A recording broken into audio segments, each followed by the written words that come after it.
اور جب تم نے ان مشرکوں سے اور جن کی یہ اللہ کے سوا عبادت کرتے ہیں ان سے کنارہ کر لیا ہے تو غار میں چل رہو، تمہارا پروردگار تمہارے لیے اپنی رحمت وسیع کر دے گا اور تمہارے کاموں میں آسانی کے سامان مہیا کرے گا۔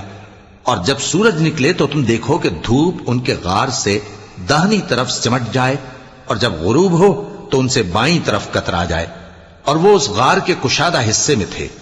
یہ اللہ کی نشانیوں میں سے ہیں، جس کو اللہ ہدایت دے وہ ہدایت یاب ہے، اور جس کو گمراہ رہنے دے تو تم اس کے لیے کوئی دوست راہ بتانے والا نہ پاؤ گے۔ اور تم ان کے متعلق خیال کرو کہ وہ جاگ رہے ہیں حالانکہ وہ سوتی ہیں، اور ہم ان کو دائیں اور بائیں کروٹ بدلاتے تھے، اور ان کا کتا چوکھٹ پر دونوں ہاتھ پھیلائے ہوئے تھا۔ اگر تم ان کو جھانک کر دیکھتے تو پیٹ پھیر کر بھاگ جاتے اور ان سے دہشت میں آ جاتے۔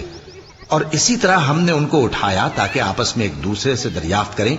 ایک کہنے والے نے کہا کہ تم یہاں کتنی مدت رہے؟ انہوں نے کہا کہ 1 دن یا اس سے بھی کم۔